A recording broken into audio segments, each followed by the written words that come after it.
Fala aí, galera, mais uma live aqui internacional. Um grande prazer para mim receber Dave Fitzgerald. Para quem não sabe, ele foi o primeiro autor, né, miticista que eu li em toda a minha vida, né? Então, assim, é um prazer, uma honra inenarrável recebê-lo aqui com a gente para trazer todo o seu conhecimento, né? Uma palhinha para vocês poderem ver como que esse cara conhece demais. E ele está aí lançando um livro novo, galera, que ele deu um pequeno spoiler aqui pra gente, que a gente vai falar um pouco disso aqui hoje, e isso explodiu minha cabeça. Explodiu minha cabeça, e vocês vão saber desse livro novo aqui hoje. É um cara fantástico, muito divertido, gente boa. Então, assim, galera, eu vou pedir para o Pedro agora, né, introduzir ele para vocês, né, para que vocês conheçam, né, um pouco, para ele falar um pouquinho dele, do trabalho. Ele que é graduado em História, e vocês vão conhecer um pouquinho dele para a gente partir para as perguntas. Pedro, fique à vontade aí, apresente o nosso queridíssimo Dave Fitzgerald ao nosso público brasileiro. All right, David, as I said to Derek, as I said to Dr. Carrier, welcome to Brazil, man. Is the first time giving an interview for a Brazilian audience? Just about, yeah, I think so. All right. Awesome. So Antonio just give an introduction about you and how you was the first mythicist that he read, starting the whole research and everything. So it's really such a pleasure for him to have you here. It's a kind of accomplished, all right, it's a mission accomplished. So thank you so much, and we would like to hear from you. Like, who are you? Where you came from? Where are you going? So for those of you who don't know me, my name is David Fitzgerald, and I'm best known for being what's called a Jesus mythicist, arguing that Jesus didn't exist at all. I wrote a book called Nailed, 10 Christian Myths that show Jesus never existed at all, and another book called Jesus Mything in Action, and I forget what the title of the Portuguese version is.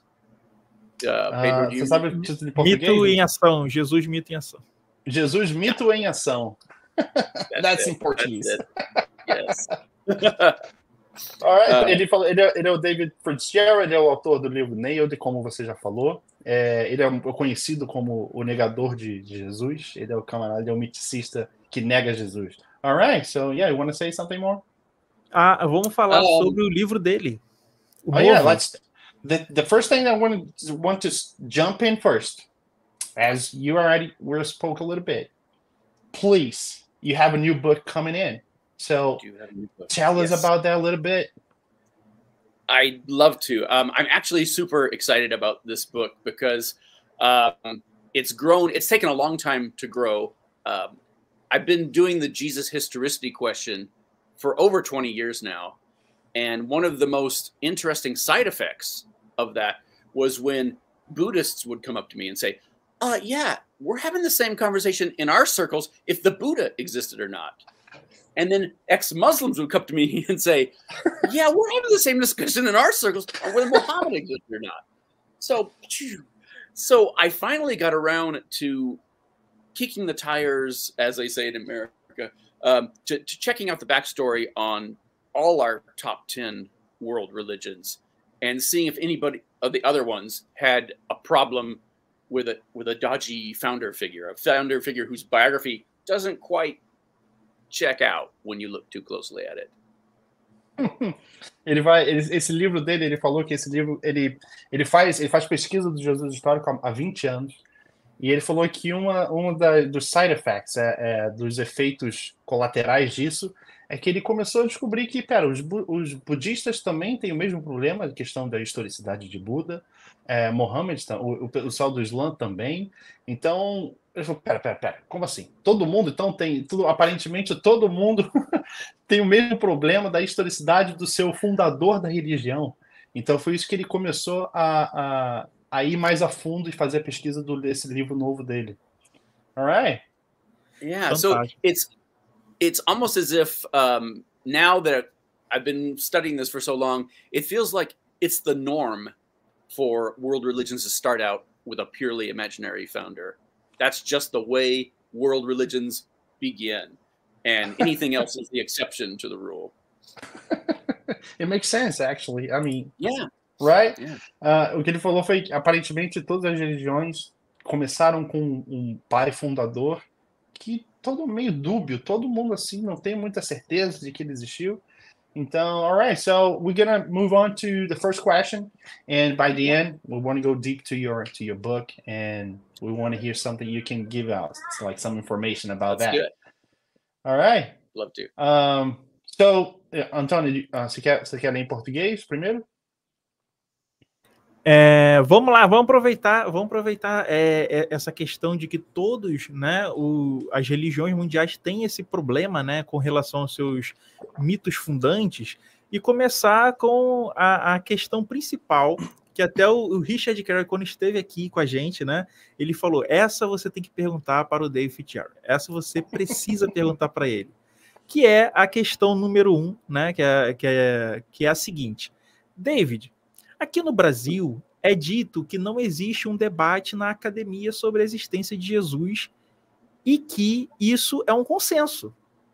Nesse caso, existe um martelo batido sobre a existência de Jesus? Que consenso seria esse de que tanto falam? Richard Carey pediu que perguntássemos a você sobre os religiosos na academia dizendo que Jesus existiu. O que tem a nos dizer sobre isso? All right, so that, as Antonio said in Portuguese, I'm going to read it now for you in English. If you want to point, you want to say something, just go ahead. Well, is it asking about the consensus? Yes. It sounds like, yeah. So here's the thing about the consensus. It's a great question because we should be concerned about what the academic consensus is. But the thing to think about Jesus and Jesus studies, the study of the history of Jesus, is like this special subfield of history, and the rules that apply to it you will never find in any other subfield of history. You want to move on? Yeah, you just got it.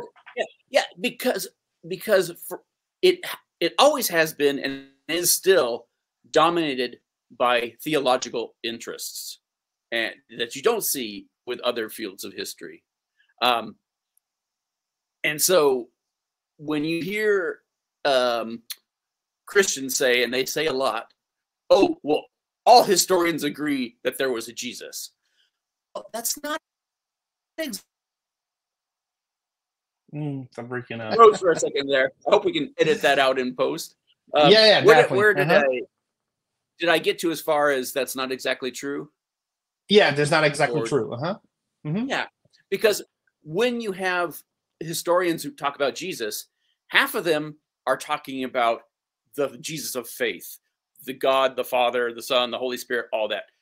The other half are talking about a Jesus that completely debunks that Jesus. So right from the get-go, it's split down the middle. If you're religiously affiliated, your Jesus is completely debunked by the secular Jesus that the historians talk about. It makes totally sense. And that's just for beginners. If you are a historian and you want to prove the existence of a man called Jesus, you're gonna kill the God. Yeah. Like, what are you doing? So let me just translate what it said. What it said. Ele falou que não é verdade.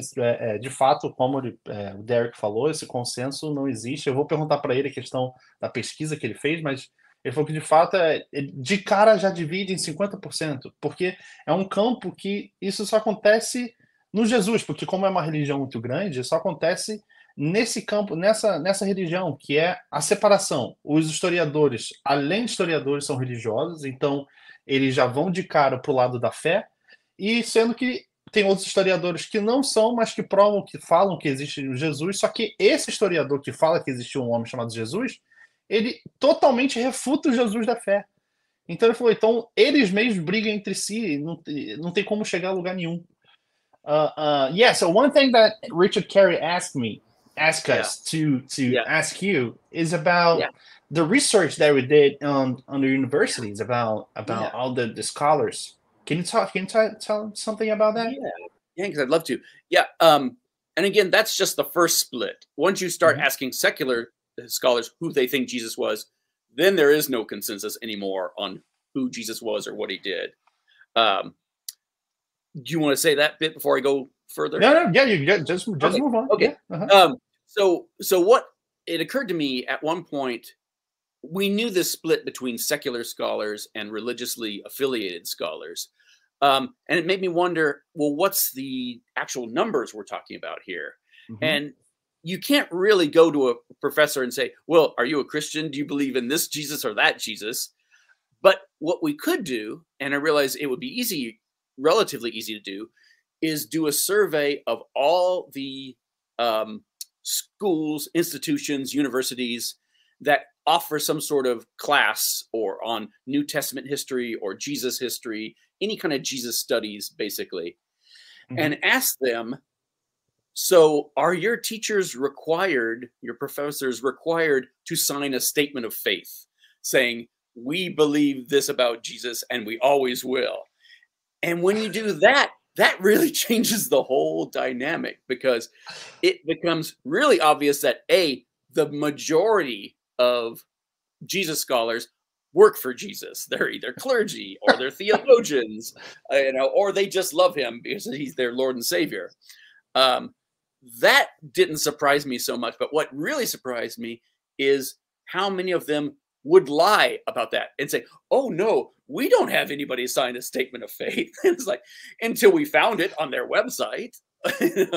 Or they found out, they said, well, who's asking? And well, Dave Fitzgerald, Atheist Research. Oh no, we don't, we want nothing to do with this. Yeah. We don't have, we're not going to talk to you. Yeah. Exactly.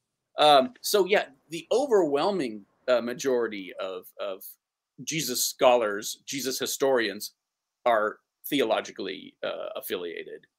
Yeah. So, let me translate that. Yeah. Doesn't mean they're wrong. Yeah, but go ahead. Doesn't mean please finish. Doesn't mean they're wrong. That's a hell of a bias to get over. Oh. Yeah, definitely. It's a lot of a bias. Então uma coisa que ele falou é que é bem difícil você chegar para cada professor e perguntar, você acredita em Jesus ou não? Quem que você... Então, o que ele faz? Ele foi nas universidades, onde se estudam a fundo o Novo Testamento e tudo mais, e a partir dessas universidades perguntar para eles se se ali dentro os professores têm que acreditar em Jesus ou não, se é livre, se não é. E ele falou, as pessoas que responderam falaram que sim, e as pessoas que não responderam nem quiseram falar comigo, porque eu sou ateu e tudo mais, então nem quiseram dar resposta, mas ele falou que ele encontrou a resposta no próprio site deles. Então ele falou, então sim, a maioria dos scholars que estudam o Novo Testamento são enviesados porque são religiosos. Então, e ele até usou, ele trabalha para o Jesus. Então ele falou, é bem enviesado, e como nesse ramo do Novo Testamento, é a própria religião, é um viés muito significativo. Então... Posso acrescentar uma aí? Pode. Que eu observo, David, que aqui no Brasil, aqueles que defendem o Jesus histórico estão usando trabalhos desses religiosos que trabalham dizendo que o Jesus histórico é real, né? Aí eles dizem que eles são neutros porque eles tentam trazer uma evidência sem botar fé, essas coisas, mas de qualquer forma eles são religiosos, já tem um viés ali, né? Isso procede ou não? That's what Antonio said is a really good thing. One thing that he realized is that those scholars, that's like secular scholars, they use the religious scholars' work to prove their historicity of Jesus. So that is still biased. It doesn't change nothing. So how do you see that? Yeah, it's a real problem, and it's unique to this kind of religious studies. I'm sure in other religions, doing history of Muhammad, you have the exact same thing. But, for most Western nations, most Christian, more or less Christian nations, that's our problem, is that the people who are most interested in the subject have a vested interest in the subject. Yeah, that's it's still biased, so it doesn't change nothing. You're still doing, Então ele falou, realmente é um problema muito grande, porque realmente eles usam o trabalho de religiosos, e então ele fica um ciclo e não sai disso. Então realmente é um problema, e ele falou, e isso é um campo que só acontece, que ele falou, provavelmente também acontece com o Muhammad histórico, mas ele falou que é mais profundo nem Jesus, porque é uma religião grande, ainda mais aqui no Ocidente, então é muito profundo isso. Yeah, you want to add something? I was just going to say, so the question isn't really how many historians believe there was a Jesus, but how many historians are contractually obligated to say they believe there was a Jesus? So that's one thing that Dr. Carey said. It's by the lease contract. They are not. They are forbidden to talk about that. That's the one thing that Richard Carey said. Like, you gotta ask David. He's the best one to give you that answer. And the funny thing was, even if none of that was the case, just the fact that you've got Christian scholars, it's like, not to say they're wrong, but how open are they to the idea that their Lord and Savior didn't exist at all? I mean, that's a big ask for them to take on. I would put my money they're not open for that. So yeah, and here's the thing: like, as atheists, we don't need Jesus to be a myth, but as Christians, they desperately need Jesus to not be a myth. And the problem is, he's a myth whether there was a real Jesus or not, because everything we think we know about Jesus comes from these Gospels, and they have nothing to do with anybody who actually lived in the first century or not.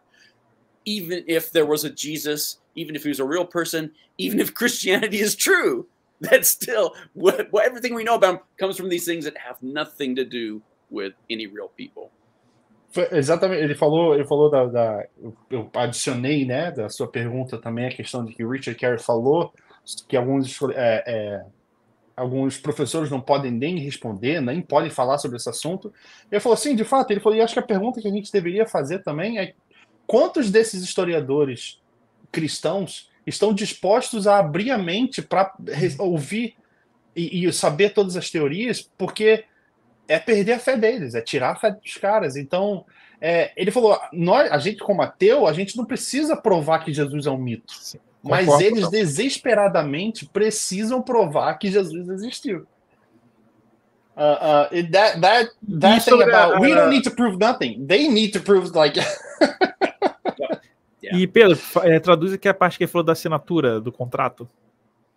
E uma coisa que ele falou da assinatura, assim, por contrato tem pessoas que não podem falar sobre isso. Não essa é uma pergunta que não pode ser respondida, não se fala nesse assunto, eu não quero falar sobre isso, é só o que a faculdade acredita e não se pode falar sobre esse assunto por contrato.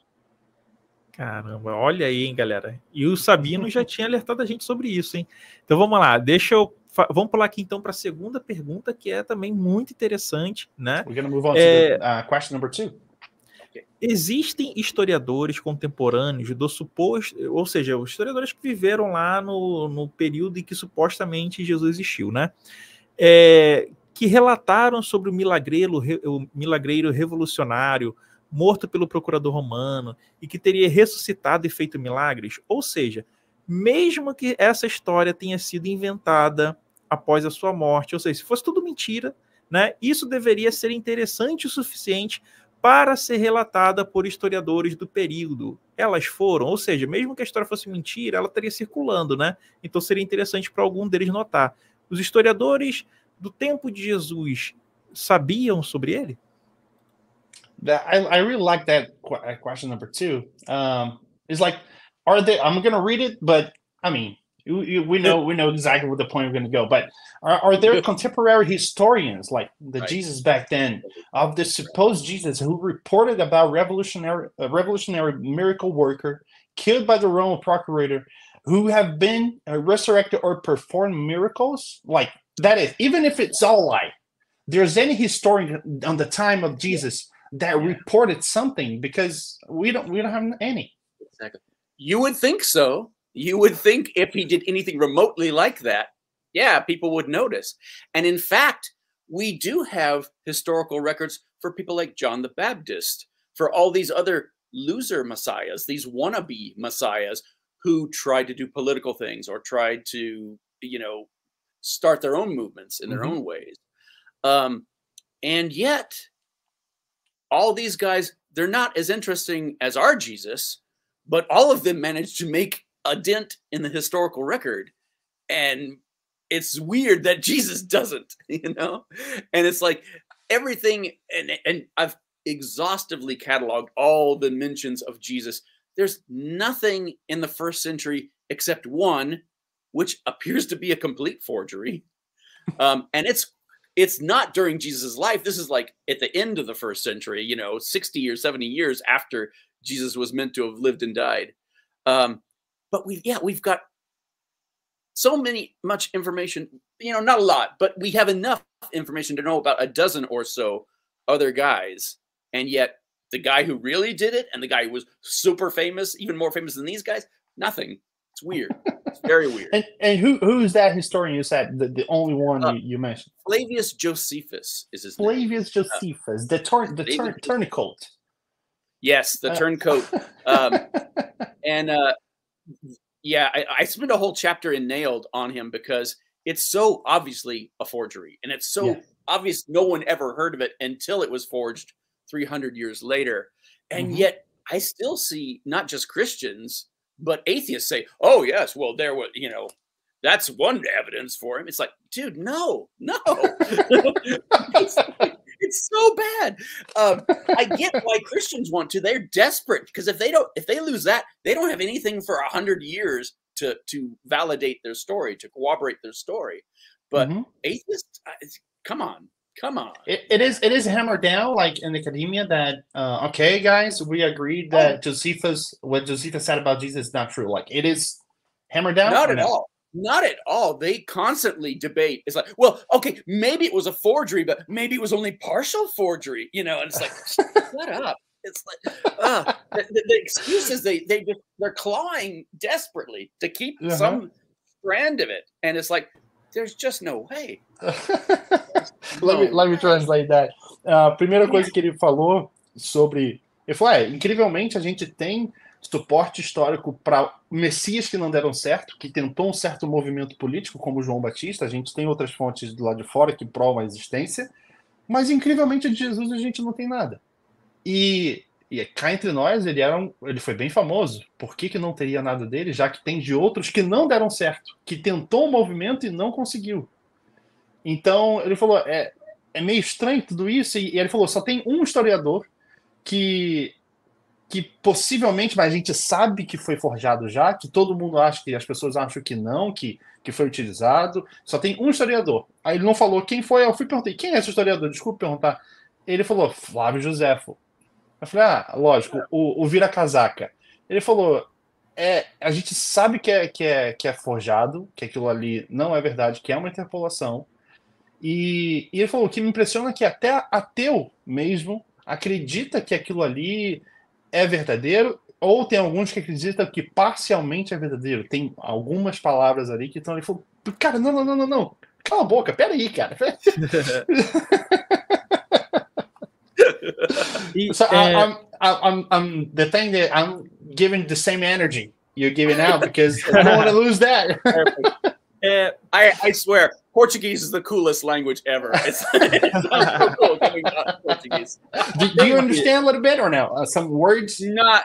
They may be like one word in 20. Perguntei se ele entende alguma palavra. Ele falou que de 21, de repente ele entende. Deve ser os cognatos, né? O Pedro, pergunta...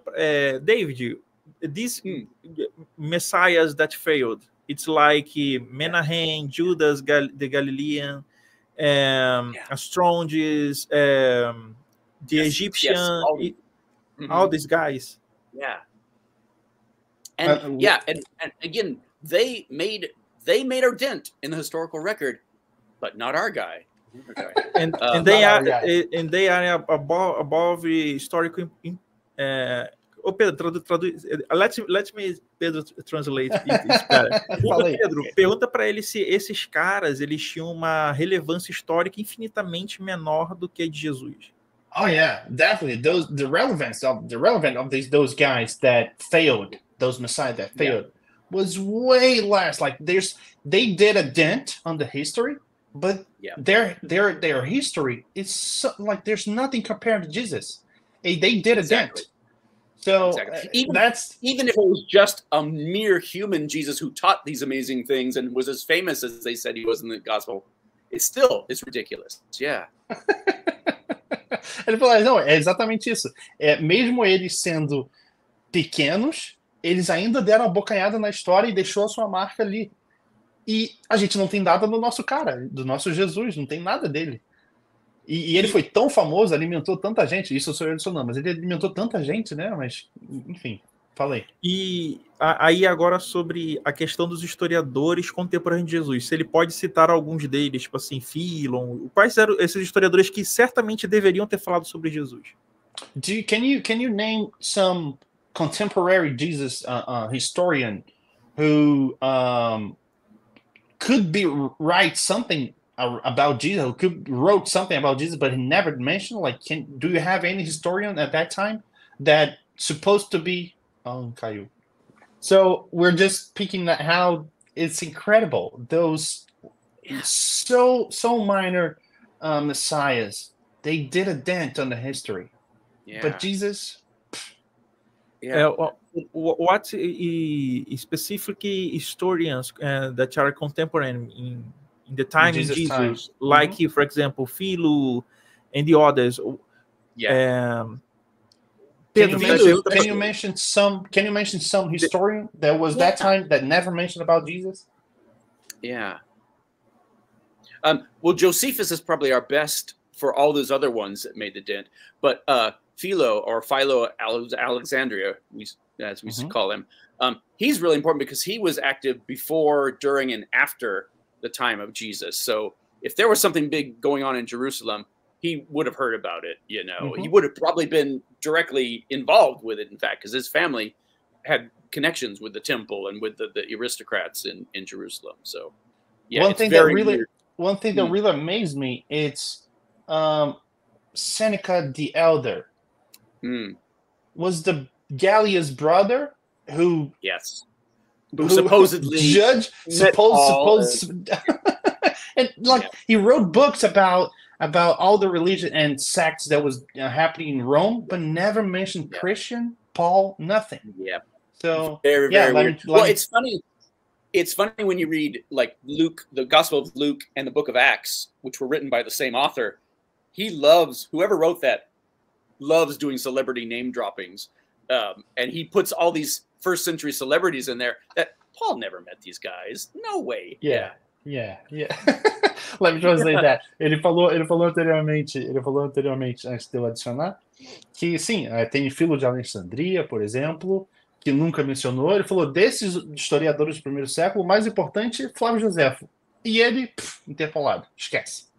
E aí eu adicionei sobre o Sêneca, o jovem, que ele era o irmão de Galho, que julgou Paulo, e ele escreveu um livro sobre cultos feitos em Roma, no Império Romano.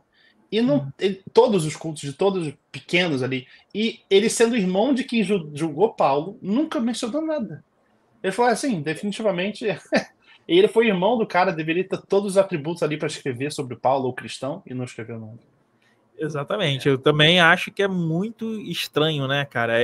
Na verdade, isso se torna um argumento contra qualquer Jesus histórico, né?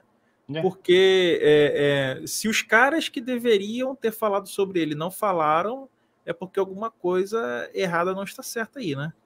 One thing Antonio said is that argument, it's one really strong argument against the historical Jesus. Like, if those guys who's supposed to be talking about Jesus never mentioned, like, what are you going to do with that? So let's move on to question number 3. Number 3. Pelo que tenho visto, os estudiosos dizem que a melhor fonte para provar a existência de Jesus é o próprio Novo Testamento, e principalmente as epístolas paulinas. Na sua visão, os evangelhos e as epístolas podem ser usadas como provas de que Jesus existiu? Eu poderia usar, por exemplo, Homero, Hesíodo, para provar personagens dos mitos gregos após a demitologização? All right, so question number 3. From what we have seen, is scholars said that the best sources to prove the existence of Jesus is the New Testament itself, and especially the Pauline epistles. In your view, can the gospel and the epistles be used as a proof that Jesus existed? Like, could I use Homer or Hesiod to prove characters from Greek myths after the demythologization. well, yes, those are the best sources because those are the only sources you're going to get. And the Jesus in the Gospels and the Jesus in Paul's letter are two completely different animals. Yeah. Yeah. Two completely different animals. Sim, ele falou, é a melhor fonte que pode usar porque são as únicas, não tem mais nada além disso. Então, ele falou, o Jesus do Novo Testamento e o Jesus de Paulo, ele falou, são dois animais diferentes, são duas criaturas diferentes, então é a melhor coisa que tem, a única coisa que eles têm. E no caso, David, eu não sei se você concorda, porque, tipo assim, o Jesus de Paulo, ele não tem Maria, não tem José, não tem esses personagens, não tem muito dos apóstolos, não tem a maioria dos personagens que tem nos evangelhos, né? E nem as principais histórias de Jesus estão lá, né? Como que isso se dá? Yeah, what do you think? I think you understood what Antonio said is about how the Paul never mentioned. It's even worse than that. It's almost as if he never even says that he was ever on earth at all. Mm-hmm.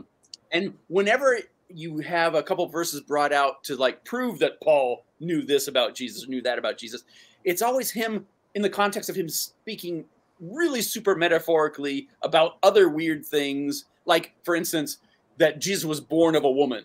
It's like, if you read that whole passage, it's not saying, and Jesus' mom was human, because that's a weird thing to say about anybody, for starters. It's not like you go, Abraham Lincoln was born of a woman, you know? That's what you say to a demigod, you know? But yeah, go ahead. There's so many weird things about what Paul says, and there's so many weird things about what he never says. Mm-hmm. Yeah. That what never says really tricks me a lot, like Matthew. Like, there's so many apostles that was there that Paul never mentioned. Right. So, and not only that, but when he talks about the people we think of as Jesus' apostles, he's talking about the three leaders of the Jerusalem church. We think of them as like, oh, well, that's Jesus' brother, and that's Jesus' number one disciple. Well, he doesn't, not only does he not say that, but he treats these guys as if they're not even real Christians. He hates those guys. He says, oh, I didn't give in to them for a minute. And well, let's say that, and then I'll go on some more. Yeah, ele falou que é estranho, o que é mais estranho, além de Paulo ele citar alguns somente, é estranho ainda a quietude dele, é não citar, foi o que você falou, Maria, José, até porque seria estranho ele falar Maria, então Jesus nasceu de uma mulher. Sim, lógico, é como você falar Abraham Lincoln nasceu de uma mulher. Sim, lógico, você fala isso de um demônio, você fala alguma coisa assim disso. Então é lógico que ele nasceu de uma mulher. Mas ainda assim é estranho porque essa quietude do Paulo de não mencionar, e quando menciona o irmão de Jesus, ele falou, Paulo não tem nada a adicionar, ele não adiciona nada novo, ele supostamente estava lá e não tem nada a adicionar sobre ele, sobre os apóstolos que estavam com Jesus e tudo mais. Então realmente... esse irmão de Jesus parece ser um título, né? Não um irmão biológico, né? Porque ele usa irmão do Senhor, brother of the Lord, for muitas outras pessoas, né? Many other people. The Jesus brother mentioned of Paul. Right. It looks like it's just a title, not exactly biology, brother. I think so too. And because he mentioned other brothers in Lord. Yes, other brothers in Lord. But one of the reasons I think that too, and that's probably as close as a historicist can say to pointing at something and saying, "Oh, well, here he's talking about a human Jesus." And it, like you say, it's not cut and dry. It's not so obvious. But here's one thing. Not only does Paul never say that these guys are Jesus's disciples, which is a weird thing to left out, he never uses the word disciple anywhere in any context ever. What he talks about are apostles. And we think of disciples equals apostle. They're the same thing. But no, not for Paul. apostles are people like him who they've never met a Jesus, but they talk to Jesus. Jesus talks to them. And when he talks about the people, like the hierarchy of the church, you know, people like apostles like him are at the top of it. Disciples of Jesus? Nope, no mention of them. Friends and family of Jesus? Nope, none of that. Those categories don't exist when he talks about who's who in the church. It makes total sense. I mean, ele falou, é estranho porque a partir de Paulo, os discípulos passam a ser apóstolos. Não tem mais discípulo. Paulo não menciona mais discípulo, Paulo não menciona mais família de Jesus, o pai de Jesus, não menciona mais nada. E muda de discípulo para apóstolo. É isso que, cara, o que aconteceu ali? Por que mudou isso? Isso quer dizer que no topo da hierarquia da igreja, o apóstolo era o mais alto. Então ele só menciona apóstolos, ele não menciona discípulos, que foi muito importante lá, que viveu com Jesus, andou com Jesus, mas não, ele só cita hierarquia de igreja, assim, ele não cita familiar, ele não cita nada de discípulo, nada disso. Muito bom. We tend to look at these guys through the lens of Christianity, an anachronistic lens. And it's like, oh, well, we know these are the 12 apostles. The 12 apostles are 12 disciples of Jesus. And it's like, the more you do that, the more you realize Paul's idea of who Jesus was is not like ours at all.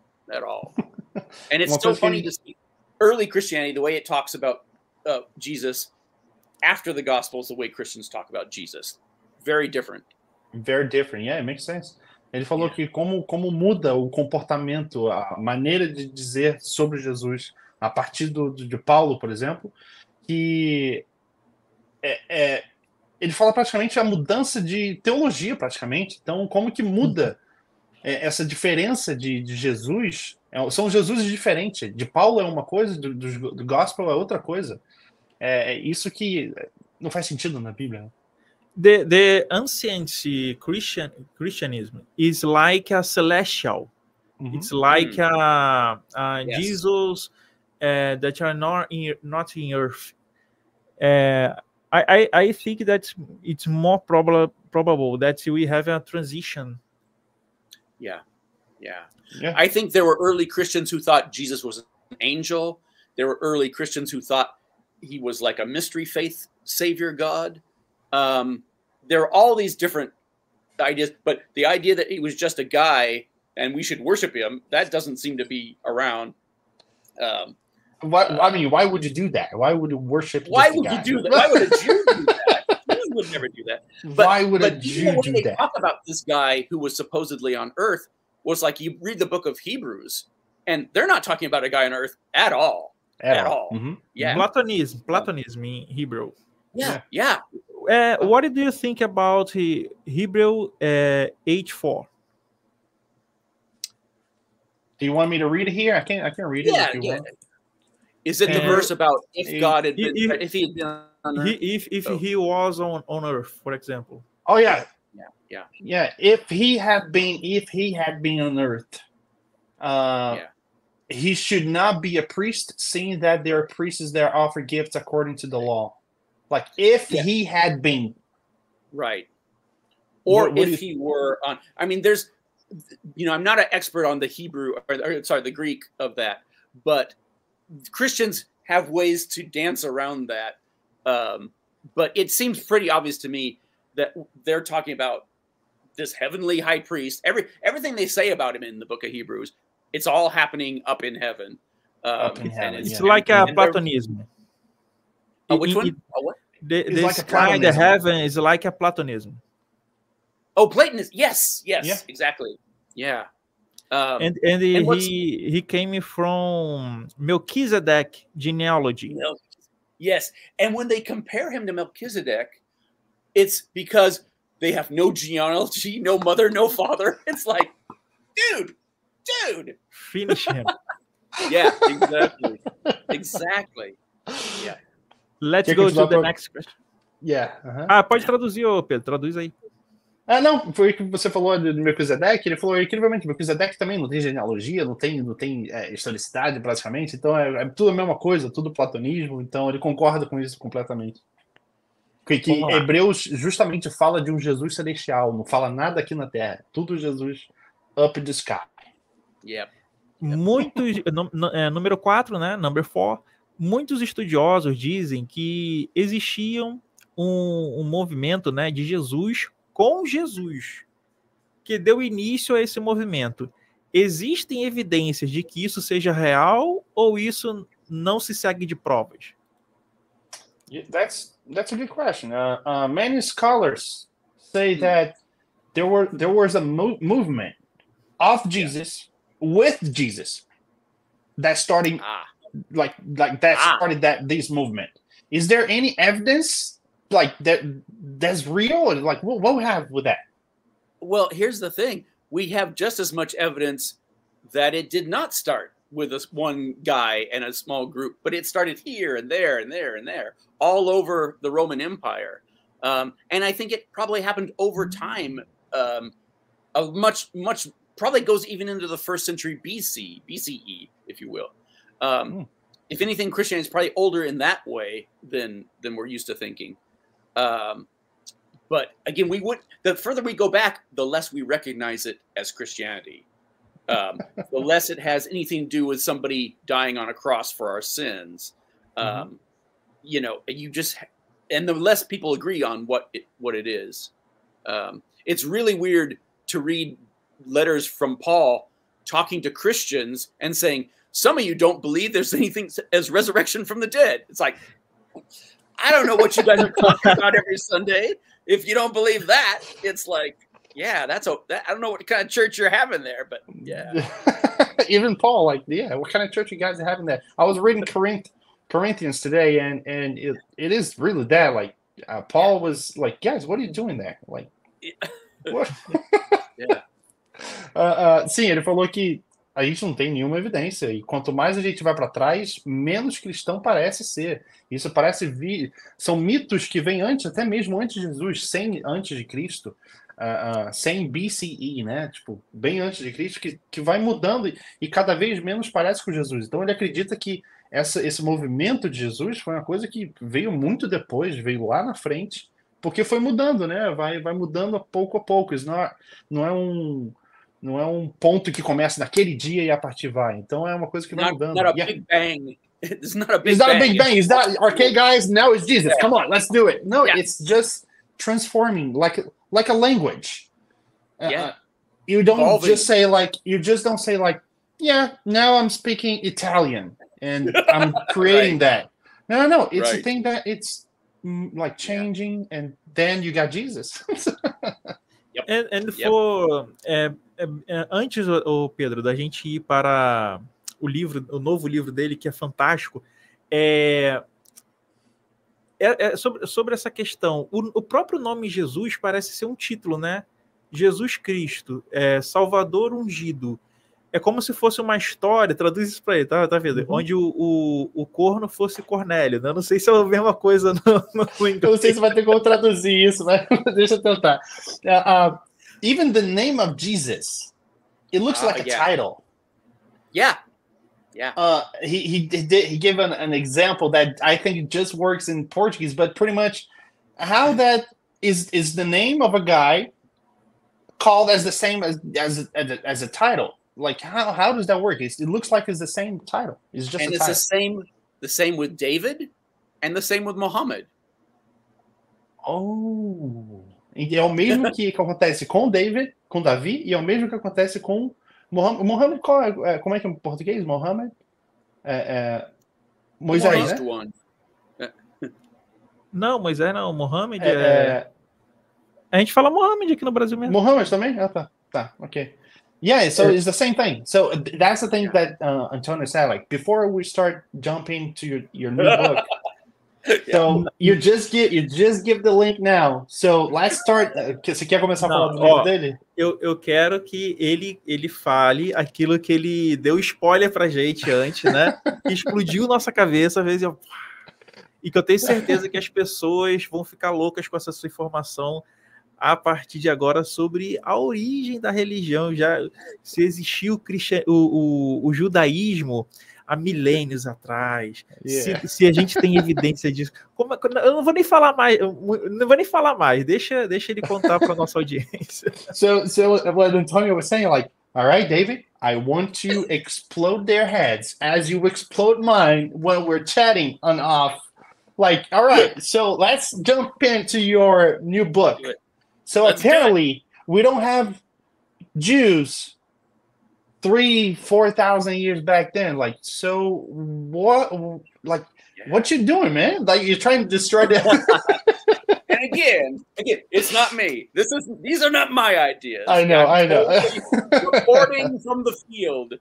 But yeah, we have really excellent evidence. I mean, definitive evidence, in my opinion, that, for instance, Moses and the first 5 books of the Hebrew Bible, Genesis, Exodus, Leviticus, Numbers, Deuteronomy, Moses doesn't show up until about the 3rd century BCE. Those books don't show up until the 3rd century BCE. And the rest of the Bible follows, the Hebrew Bible, rather. Mm-hmm. Do you know about the Septuagint, the Greek translation? Yeah, Septuagint. Septuagint. Russell Gumerican argues that when they wrote the translation of the scriptures, that's also when they wrote the scriptures. It's like those two things were made together. And it turns out we have no evidence for them before that. So, yeah. Wow. And not only that, but it's like he pinpoints. So this had to happen in Alexandria, and it had to happen between the year 273 and 272 BCE. It's like, boom. Wow. That's how good our information is on when this happened. What's the name of that guy again? You Russell Gumerican. G-M-I-R-K-I-N. Russell Gumerican. Yeah. Let me translate that. That's really amazing. Então, ele começou a pesquisar no novo livro dele sobre a origem das religiões. E ele falou, ao meu ver, as evidências que eu tenho e apresento no livro é suficiente para mostrar que o Pentateuco, a história de Moisés, por exemplo, ele não aparece em até 300 anos antes de Cristo. Ele não tem antes disso.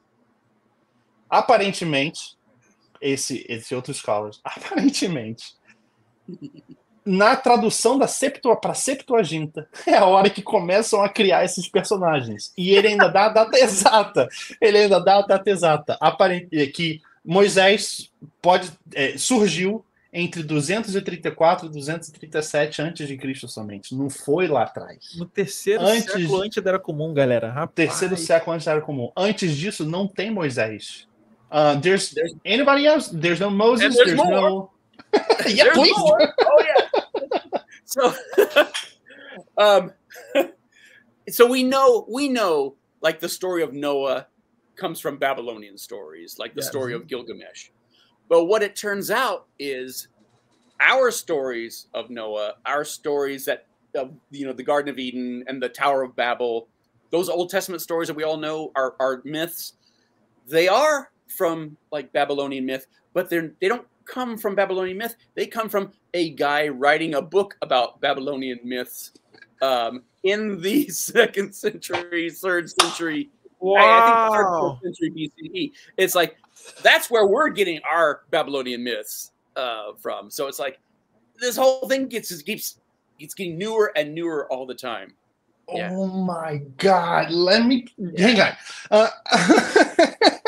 Ele falou que esses mitos que a gente tem na Bíblia, como Arca de Noé, a Torre de Babel, são mitos babilônicos. A gente sabe disso.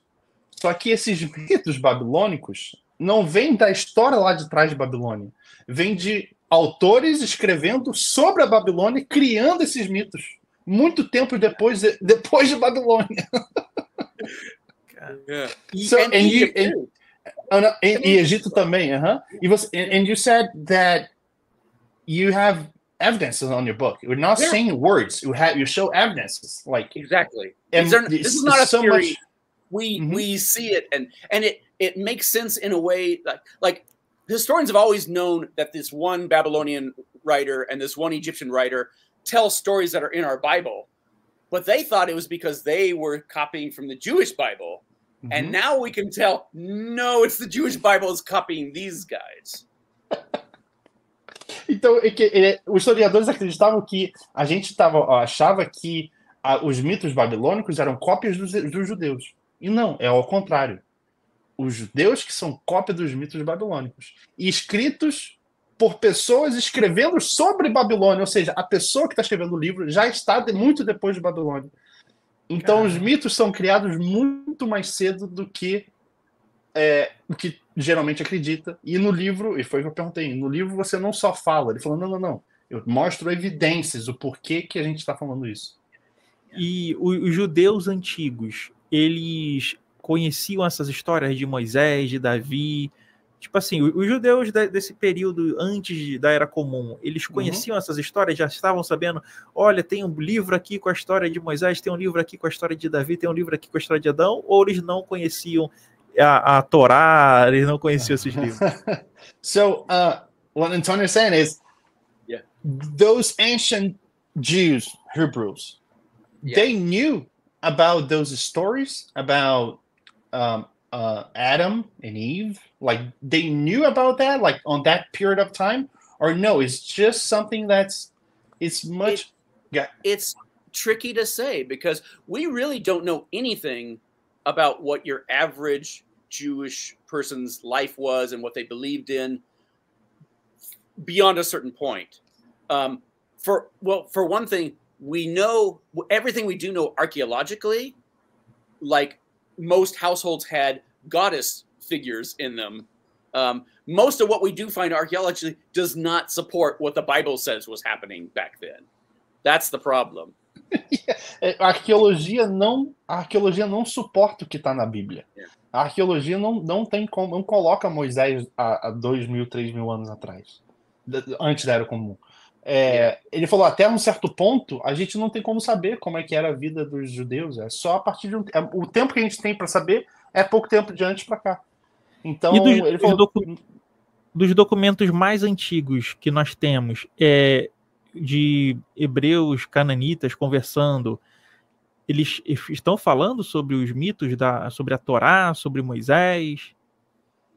The documents, like the oldest documents that you have about the Hebrews talking with the Canaanites, are they talking about the myths, like the Torah? They are talking about those things, or no? Like, do you have any documents that shows that? We do. For instance, we've got the Elephantine papyri that I've talked to you guys about before, where it's 100 years, where it's like these Jews clearly don't know anything about Moses. They don't know anything about the Torah. I don't know what they're doing with the Jewish temple, but the Jerusalem temple has no problem with them having their own temple, and they worship at least 5 gods in this temple, and the Jerusalem temple has no problem with this whatsoever. So what is the Elephantine papyrus? It's a document, like formal document. It's 100 years or more of correspondence and legal cases and all this archive of writings from this Jewish colony in Egypt. They don't know what Passover is. They have to be told by a Persian governor, here's this festival called Passover that you can celebrate. They write to each other saying things like, may the gods bless you, my brothers. You know, Jews talking to Jews, talking like that. And none of the names in the Old Testament, like, you know, Abraham, Moses, Joshua, none of those names appear in any of these people for over 100 years. They have different names, you know. And that's just this one batch. When you talk about like evidence for, say, the kingdom of David and the kingdom of Solomon, we have about as much evidence as will fit in a shoebox. And none of it is like, oh, yes, they're talking about King David. It's like, well, they might be talking about maybe a guy named David, you know. But it's not until 100 years after that we first start getting corroboration from other nations about who the kings are in Judah and who the kings are in Israel. There never seems to have been a united kingdom. That just never happened. You know, we have no evidence for that whatsoever. Let me try. Yeah, go ahead. You want to add something? No. Go. That's plenty. Okay. Respondendo a sua pergunta, Antônio, sim, tem um papyrus elefantino. E aí eu perguntei para ele o que é o papyrus elefantino. Ele falou que é uma série, são vários documentos, é uma série de papiros sobre assuntos legais do Estado lá no Egito, sobre correspondência de pessoas para pessoas. E ele falou, e a partir dessas cartas, aparentemente, os judeus não sabiam nem o que era o Passover. Como é que é Passover em português? A Páscoa. Eles não sabiam nem como é a Páscoa. Eles não sabiam quem era Moisés. Eles não sabiam nada disso. E no Templo de Jerusalém, eles cultuavam aparentemente até 5 deuses. Sem problema nenhum. Without any problem. At least. Pelo menos 5. No mínimo 5. No mínimo 5. So they are worshiping at least 5 gods in the temple. Like that changed. That changed completely the whole thing. Yeah. So I mean, and you break down those papyrus and show what they're saying. That's your new book about it. That's one of the many things I talk about. One of the many things. Yeah. Oh, and one thing you said, I'm going to translate. Você está tentando destruir a religião judaica e cristã, rapaz? Are you trying to destroy the Judeo-Christian religion, man? What are you doing, dude? They're doing a good job all by themselves. They are doing it. You're just reading, right? Like we're just guys. Yeah, so one thing you said is about the evidence is about the kingdom of David and Solomon. It fits in the shoebox, and it's not straight, like straight point to the papyrus. It's like it might be. Yeah. Right. Uma coisa ele falou que as evidências que a gente tem para, por exemplo, o rei de Salomão, o reinado de David também, são evidências que cabem dentro de uma caixa de sapato. E nenhuma delas é concreta que diz aqui teve Salomão, não sei o que lá. É sempre, aqui parece que está falando de Salomão. Nunca é preciso, nunca é direto ao ponto, assim. Yeah, you wanna say, I cut you off.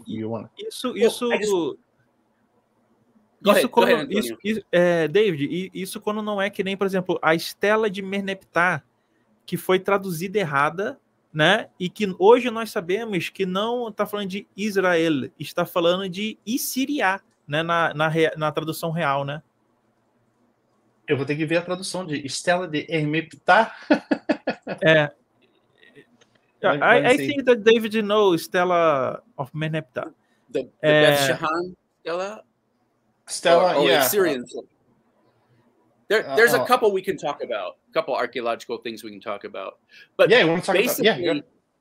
Well, I was going to say, and I do talk about them in the book, but all the ones that are usually held up saying, "Oh, look, this stela is talking about the house of David." Maybe it is, maybe it isn't. It may be saying something completely different. But evidence that we have for like a kingdom, we do have evidence for a kingdom 100 years after their time. And ironically, it's the dynasty we hate. It's Jezebel and Ahab, that called the Amridi dynasty. Those guys were real. They were awesome kings. You know, they did a great job. They were very successful. The Bible hates them. But when it comes to having like evidence of a kingdom, evidence of even the city of David being a city and not just a town, we just don't have any evidence at the right time. We've got evidence for like ancient cities, you know, in northern Syria before then, and libraries before then. We've got evidence for things that happened after them. But in that time when we were supposed to have had the biggest kingdom of them all, this united Israel and Judah's kingdom, and Solomon has the biggest. I mean, the Bible, when you read the way it describes his kingdom, it's ridiculous. He's just so over the top. Mm-hmm. No evidence whatsoever. None. Wow. But we have evidence for their enemies, but not theirs. Yeah. That's it. Yeah.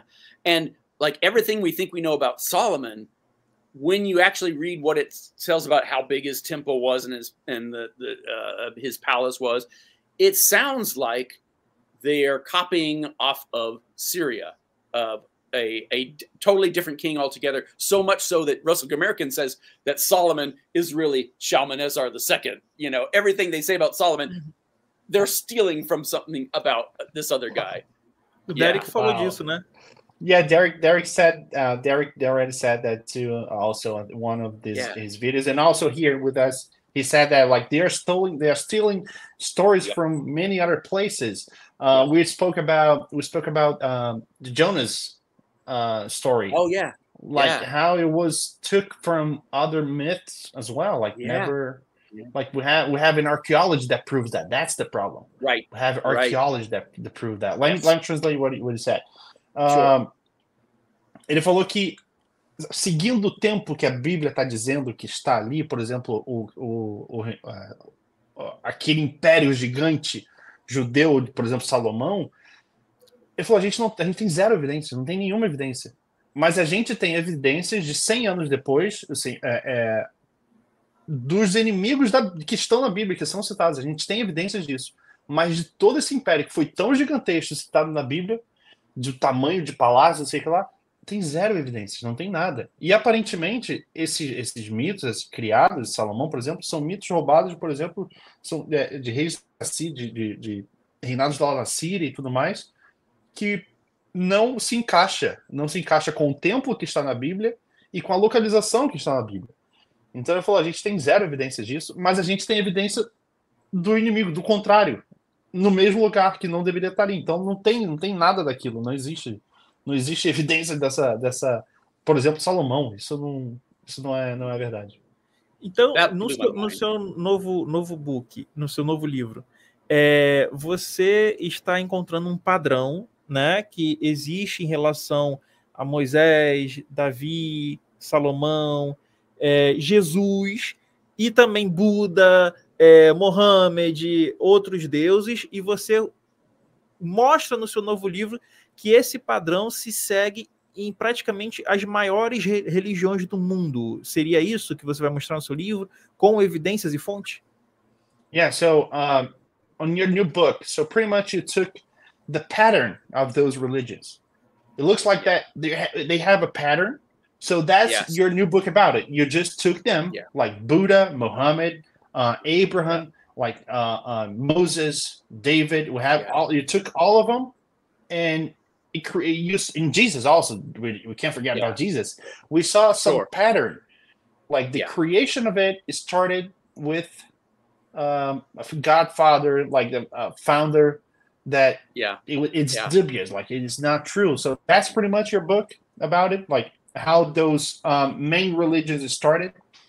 It's a little bit about the book. I mean, the book is 3 books for starters, and it's about a lot of things. Yeah. Oh, wow. So the first book is about the evolutionary stages that all the world's religions seem to go through, from prehistory to small tribes to a shaman to a chieftain to a city-state to an empire, and how religion changes as these social structures get bigger and bigger.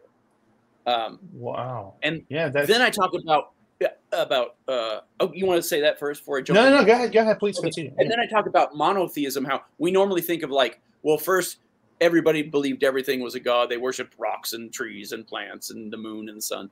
And then they had many gods, and then they had just the one god.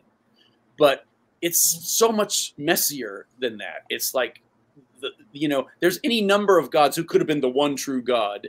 And those ideas would pop up and come down, and like even pantheons began with a single god, but then this tribe merges and now we have 2 gods, and now they're related to each other and things like that. And the set of book you said they are gonna be released at the same time, or are you gonna do like part 1, part 2, part 3, same time? Well, yeah, it's volume 1, 2, and 3, but yes, same exact time. Guarantee you got one buyer here too, Antonio. So, ele falou que o livro dele vai ser em 3 partes. São 3 livros. Esses livros, na verdade, são 3 livros. E ele começa desde o princípio de como que a sociedade vai se mudando, como, por exemplo, vai se criando aldeias, como vai se criando, como vai crescendo a sociedade, e dentro da sociedade que vai crescendo, até virar cidade, império, reinado, até virar grandes coisas, como que os mitos vão se transformando dentro dessas camadas da sociedade que vão se mudando. É um livro que é bem denso, ele falou que é um livro bastante... Essas coisas que ele falou são um ponto pequeno de tudo que tem no livro. Imagina. E ele falou que é muito interessante porque ele mostra um padrão de como todas essas religiões começaram com a mesma ideia. Como panteões, por exemplo, foram criados. Começa com um deus, mas aí uma aldeia vai e entra em guerra, domina aquela aldeia, aí esse panteão junta e coloca outro deus junto, então isso vai criando outros deuses, e nesse livro ele mostra justamente isso. Fantástico. David, o que o público brasileiro ele poderia... as pessoas que estão te conhecendo agora, que estão tendo contato com você aqui pela primeira vez, o que você recomendaria para eles assim do seu trabalho, do seu livro? O que eles podem esperar encontrar no seu trabalho, no seu livro? E por que é importante as pessoas conhecerem todos esses livros que você escreveu e todo esse trabalho maravilhoso que você vem fazendo ao longo dos anos? David, so what are you expecting, even for Brazilian audience? Why would you say to them, it's really on your book, it's really important, like the main thing, why on your works, all of them? So right. What's the importance of your works to be read? What are they going to find on your works? Like, what are you going to find about that? It's not just about Jesus. You have so much deeper than that. Can you talk and give some example what they're going to find, the importance of reading your books? I think they'll be really surprised. The closer you look at any religion, the more it starts to look like every other religion, especially the way it starts out and the way it develops and the way that it evolves. And just tracing the family tree of religions is really interesting, because we go to a point and it's like we see this chunk of the world, and like the ones went west and that became Persian religion, ones went east and that became Buddhism and Hinduism, you know, and they're just so much more connected than we ever thought. And they're younger than we thought too. That's important. The youngest. Not to say that these are the oldest religions in the world, because there were religions before all this, but all our big religions today, we can trace them back about 1,500 years. About 2,500 years to around the 600 BCE, 500 BCE, and we can see that those ideas that we find in all our religions, East and West, are coming to into being that in that time, what they call the axial. Yeah. Oh, okay. So that's pretty much what they're going to find in your book. It's about, first of all, mind blowing. Get ready, guys. Get ready, and be open to read. Yeah, go ahead, please. Well, I was going to say, if you love religions, you'll love reading about this. If you hate religions, you'll love reading about where they came from. So you brought all of them. You embraced all of them at the same. Like, okay, guys, if you love religion, I'm here. If you hate, I'm here too. So. No, don't read about your religion. Read about their religion. Yeah. Don't read that part. Crazy. It's like the Bible. You're used to it. You just read what you want. So just go to your point. Exactly. Ele falou que o que as pessoas podem esperar é surpresa, mas basicamente mostrar para as pessoas como que religiões são criadas, como que a partir do mesmo ponto, aquela mesma tribo, aquela mesma religião, a pessoa que foi para o leste foi um tipo de Deus, e a pessoa que foi para o leste foi para outro tipo de Deus, mas é basicamente a mesma coisa, dos mesmos mitos, todos estão interligados, eles são muito próximos e muitos mais jovens do que a gente acha. A maioria deles data de 2.500 anos atrás, então praticamente aí de 500 a 600 anos antes de Cristo, e é isso que as pessoas podem esperar no livro. Assim, se você odeia a religião, você vai gostar do livro dele, e se você adora a religião, você também vai gostar do livro dele, porque ele justamente mostra como que tudo foi criado, como que acontece, como que evolui as religiões e como são interligadas entre elas. Então, David, eu quero agradecer muito aqui essa nossa entrevista, né, por você estar trazendo todo esse conhecimento para o público brasileiro. E eu queria que você falasse com o público quando o livro vai ser lançado, quando que a gente vai poder ter acesso a esse livro, que eu tô louco já para ler esse livro. E para que você mandasse um beijo, um abraço para o nosso povo brasileiro. Eu sei que você tenta algumas palavrinhas em português e falar aí para a galera, que a galera tipo, vai te conhecer. Eu tenho certeza que todo mundo vai amar o seu trabalho. Yeah, so we just want to thank you for a time to talk to us. It was really a pleasure. I'm speaking to me and also Antonio. Like, thanks for that. Like, just 1 hour conversation, I learned a lot, and we're excited to read a book. Can you say to the people when they're going to be released? And also, one thing I want to mention: are they the book's going to be translated somehow, like, or just in English for now? For now, just in English, but I do know a guy in Brazil who is a good translator. I'm going to have to talk to him and say, hey, tell me what you think. You might want to do that, because probably the people are going to love your work here. So even after the interview here, so we want to have, like, we want to show the Brazilian. That's the main thing that we were doing here, to show the scholars outside of the country in Brazil. So do you have anything you want to say to the people? Like, we know that you know some Portuguese words. Do you want to say something for them? Obrigado novamente a todos. That's all I know besides feijoada and bichada à moda de casa. That's all my Portuguese. Esse aí já é brasileiro nato. So if you're at a feijoada, you're Brazilian. I'll give you the Brazilian citizenship. I give you. Thanks so much, man. That was really a pleasure. And again, welcome to Brazil. And I hope we'll see here more time. Like, we want to have you back. You are a very, very funny, a very amazing person. Thank you so much. Thank you so much. Well, it's all Pedro. It's all Pedro. He makes me look good, apparently.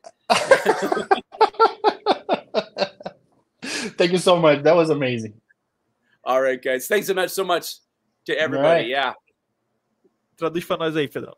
Ele tá agradecendo, ele falou, ele riu quando eu falei para ele que eu dei a cidadania brasileira porque ele já comeu feijoada. Ele falou, muito obrigado por vocês terem me recebido. O Pedro aqui me fez parecer um cara legal. Ele agradece e muito obrigado a todos e espero. E o livro, ele vai sair. Sim, ele. You didn't say when your book's going to be released. Can you get that? Yeah. Hopefully, knock on wood, this month. End of this month. Wow. I'm hoping. It's in the wheels are turning through pre-production, and it's the most frustrating stage of it is when the stuff that's out of my control. It's like, make it work, come on. But I'm hoping by the end of this month it will be a real thing. Boom, all 3 awesome. books. Boom, boom, boom. Ele falou que o livro vai bater na madeira, a priori até o final do mês vai ser lançado. Então ele falou que é uma fase um pouco complicada, que é a parte da finalização, mas que aparentemente até o final do mês vai ser lançado. Do you actually? I want to answer that. I want to answer that. You want to answer that question. Yeah. Do you think that the new book that you're going to release, because you said you know the translator that you know him. How long it takes to get? Do you know, like, how long it takes to get in Portuguese version or no? I don't know, because he surprised me. One day I got an email out of the blue saying, "Oh, I hope you're not offended, but I translated your book into Portuguese." And it's like, yeah. All right, that's amazing. Eu perguntei para ele quando que ele acha que vai ter disponível em português. Ele falou, cara, eu não sei quanto tempo, mas ele falou, o cara que traduziu, ele simplesmente do nada me mandou uma mensagem e falou, espero que você não se ofenda, mas eu traduzi a sua obra aqui em português. E eu acho que é o camarada que já teve na live, então... Sim. Então, so as Antonio does a live every day, like with 1,000 people, 1,200 people watching every night. Nice. Keep us posted about your book once it's released. Antonio going to give that to the person? Like, guys, it's released. Go there. You're going to have ebook as well, or just physical? Ebook and audiobook eventually. Oh, Yeah. That's really good. That's really good. Yeah. Então é isso, né, galera? Agradecer muito aí ao David Fitzgerald, você que assistiu até aqui. Eu espero que você conheça os livros dele, né? Adquira os livros dele, o Nailed, né? O Mito em Ação. Adquira o novo livro, né? Qual vai ser o nome completo do livro novo? All right. So, what's the title of the new book? Oh, Playing God: An Evolutionary History of World Religion. Playing God. You can say that again? Yeah. Playing God: An Evolutionary History of World Religion. Brincando com Deus, uma evolução histórica sobre a história de deuses. Basicamente isso. Então, galera, quando esse livro lançar, nós temos que adquiri-lo porque vai ter muita informação. Só para vocês terem ideia, são 3 livros que ele escreveu cheios de informação para que a gente possa aprender muito. Inclusive essa questão aí de que pelas cartas das pessoas, né, dos moradores ali da região, eles não conheciam. Yarvar eles não conheciam, né, o Moisés não conhecia o Davi. Então a gente tem que saber como que isso se deu, né? Como vocês não conheciam? Como que é esse padrão de criação de mito? Então a gente tem que saber disso. Então, David, muito obrigado. Eu adorei de coração, né, participar com você. Você é um cara fantástico, muito, muito divertido.